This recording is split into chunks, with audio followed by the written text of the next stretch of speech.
Last class में हमने पढ़ा था डेटा टाइप क्या होता है पाइथन में। आज क्लास में हम पढ़ेंगे ऑपरेटर्स क्या होते हैं पाइथन में। ऑपरेटर्स आपने हर किसी ने इसको यूज़ किया होगा मैथमेटिक्स में। तो आज हम जानेंगे ऑपरेटर्स का क्या यूज़ है पाइथन में। ऑपरेटर्स का बेसिकली यूज़ क्या है? It is used for mathematical and logical operations on values. तो आपके पास सिंपल सा अगर एक एक्सप्रेशन दिया हुआ है 10 + 55, तो इसमें से ऑपरेटर क्या है आपका? 10 और 55 आपके ऑपरेंड है और प्लस साइन जो है वो है आपका ऑपरेटर। तो सिंपल और क्लियर है एकदम। ऑपरेटर क्या होता है? दो ऑपरेंड के बीच में लगा हुआ चीज is operator and it is used for mathematical and logical operation. तो आगे हम देखते हैं कितने टाइप के ऑपरेटर्स होते हैं और प्रैक्टिकली करके भी देखते हैं कैसे ये काम करते हैं। तो सबसे पहला है अरिथमेटिक ऑपरेटर। अब अरिथमेटिक ऑपरेटर क्या होता है?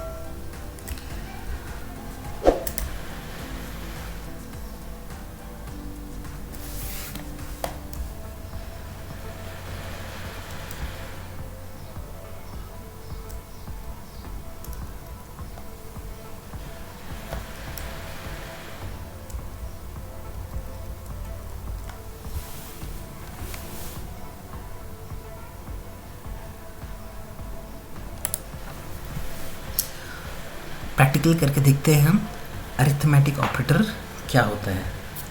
Just take an example. मैं यहाँ पर लिख रहा हूँ a = 1, b = 3, a + b, enter. तो आप यहाँ देख सकते हैं 1 + 3 = 4। सो दिस इज अरिथमेटिक ऑपरेटर। अब इसका वैल्यू आप चेंज कर करके कुछ और भी ट्राई कर सकते हो। a - b क्या होता है ये भी आप चेक कर लो। a × b क्या होगा वो भी आप चेक देख सकते हो।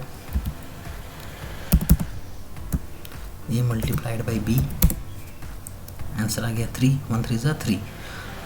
और भी आप कर सकते हो a / b 0.333, इसलिए मैंने वैल्यू ही लिखा है 1 और 3 का। नेक्स्ट है, अब ध्यान से सुनिएगा, मॉडुलस ऑपरेटर।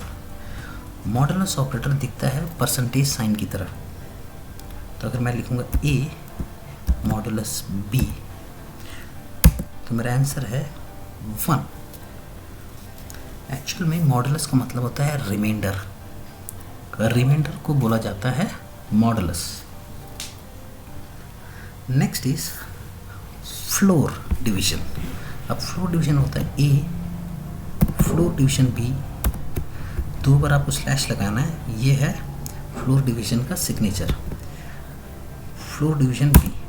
अब फ्लोर डिवीजन होता है आपका कोशेंट। अब मैं आपको वैल्यूज चेंज करके कुछ और वैल्यूज के साथ दिखाता हूँ। जैसे x = 43, x = 43, y =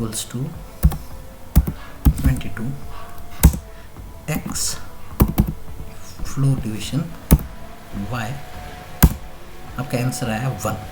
ये आपका क्वोशंट है, क्वोशंट। अगर आपको क्वोशंट नहीं पता तो बिल्कुल दोबारा आप जाइए, देखिए क्वोशंट क्या होता है। मैथमेटिक्स का सबसे बेसिक है। रिमाइंडर किसको बोलते हैं, क्वोशंट किसको बोलते हैं, डिविडेंड किसको बोलते हैं। तो फ्लोर डिवीजन से आंसर जो आता है उसे कहते हैं क्वोशंट, और मॉडुलस से जो आंसर आ रहा है एक्चुअल में वो होता है रिमाइंडर। नेक्स्ट अरिथमेटिक ऑपरेटर है एक्सपोनेंट। एक्सपोनेंट का मतलब होता है, जैसे मैं आपको यहाँ पर लिख देता हूँ c = 3, b = 4, और यहाँ लिखूंगा मैं c एक्सपोनेंट 4, 2 बार एस्ट्रिक का साइन। तो आंसर है 81। इसका मतलब हुआ 3 × 3 × 3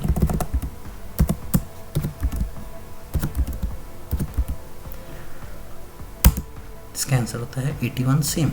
तो एक्सपोनेंट का यूज़ होता है 3 और सेकंड वाला जो होता है कितने टाइम्स आपको करना है.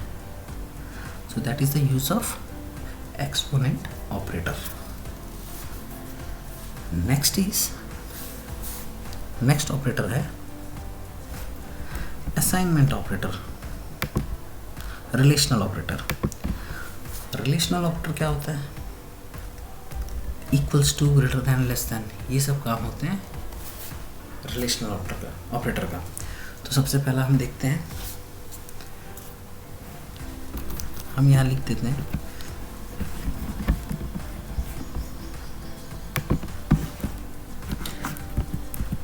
एक वैल्यू डिफाइन कर देते हैं, जैसे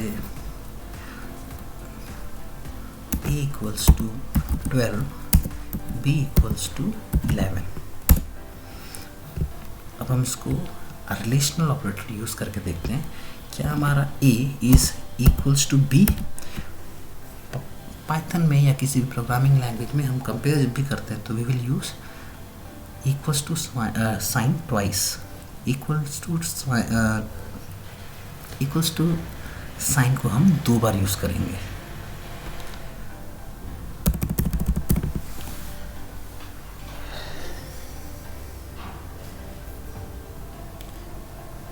नेक्स्ट हम सीखेंगे रिलेशनल ऑपरेटर क्या होता है. रिलेशनल ऑपरेटर का काम है एक्चुअली कंपेयर करना, greater than, equals to, less than, ये सब काम होता है रिलेशनल ऑपरेटर का. जैसे यहाँ पर 2 वैल्यूज़ दिए हुए हैं, a equals to 12, b equals to 11. अब हमें तो मान लो इसको कंपेयर करना है. कंपेयर हमेशा याद रखना, प्रोग्रामिंग लैंग्वेज में अगर मुझे a इक्वल्स टू b लिखना है तो इसका मतलब a equals to b. Compare करने के लिए हमेशा 2 बार इक्वल्स टू लिखा जाता है.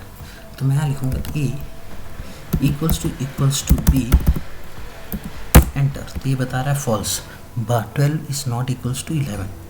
तो हमारा आंसर बिल्कुल सही है. ये था हमारा इक्वल्स टू का काम. अब एक होता है नॉट इक्वल्स टू.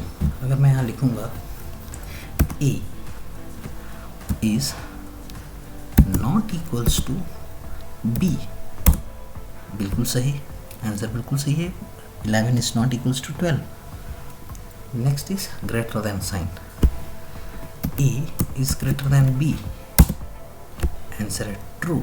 अगर मैं लिखूँगा a is less than b, answer is false. तो less than, greater than, equals to, not equals to, ये सब आते हैं आपके रिलेशनल ऑपरेटर के अंदर.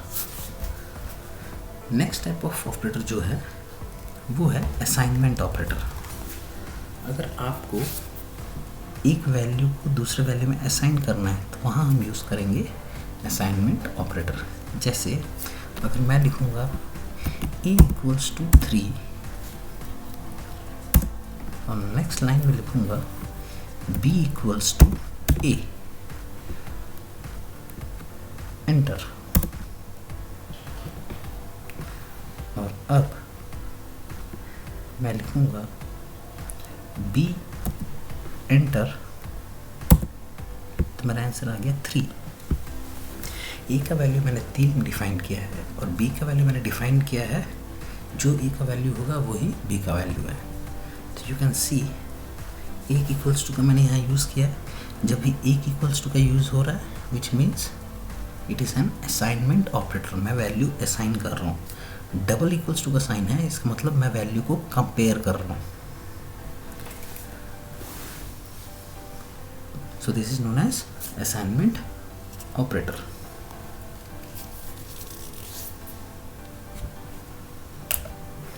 Next is logical operator. Logical operator क्या होता है? लॉजिकल ऑपरेटर होता है logical and, logical or, logical not. चलो एक एग्जांपल करके देखते हैं.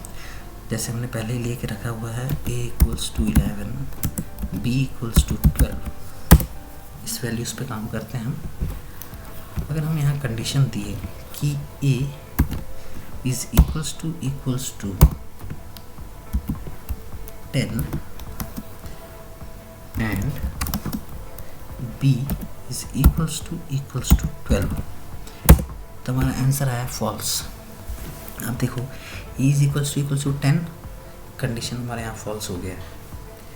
एक्चुअल में a का वैल्यू 11 था और b is equals to 12 true है। मतलब दोनों में से एक a इक्वल्स टू 10 जो है, ये जो है हमारा फॉल्स आ रहा है और ये ट्रू आ रहा है। लेकिन जब भी and logical and operator use होगा तो एक्सप्रेशन के दोनों एक्सप्रेशन को ट्रू होना ज़रूरी है, तभी आंसर ट्रू आएगा। अगर दोनों में से कोई भी एक फॉल्स हो गया तो आंसर आएगा फॉल्स। लेकिन अगर इसी जगह हम और यूज़ करते हैं, मैं आपको दिखाई देता हूँ, a इक्वल्स टू 10 और b इक्वल्स टू 12, आंसर आ गया ट्रू। क्योंकि और ऑपरेटर में एक्सप्रेशन के किसी भी एक का ट्रू होना ज़रूरी है। कोई भी अगर एक ट्रू है तो हमारा आंसर ट्रू होगा। लेकिन एंड ऑपरेटर जब भी यूज़ करेंगे तो हमारा दोनों कंडीशन का ट्रू होना ज़रूरी है। कोई भी अगर फॉल्स हो गया तो हमारा आंसर फॉल्स हो जाएगा। लेकिन और में अगर कोई भी ट्रू है तो हमारा आंसर ट्रू होगा।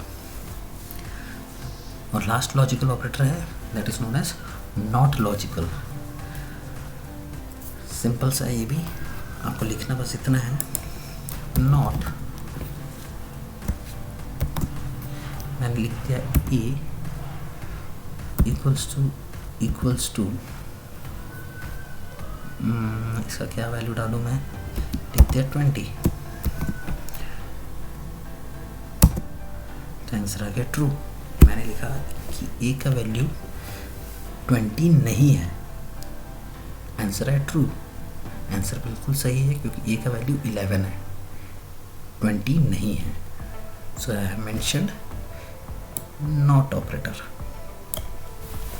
तो सिर्फ 3 टाइप के लॉजिकल ऑपरेटर्स होते हैं। एक है एंड, दूसरा है और तीसरा है not. Going to the next one. अगला ऑपरेटर है मेंबरशिप ऑपरेटर। मेंबरशिप ऑपरेटर में ज़्यादा नहीं है, सिर्फ 2 ही होते हैं, इन एंड नॉट इन। अगर मैं एक वैल्यू लिखूं कि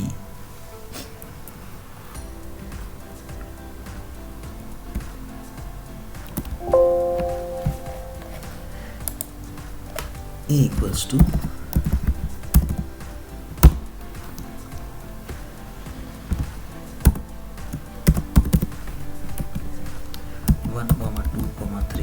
4,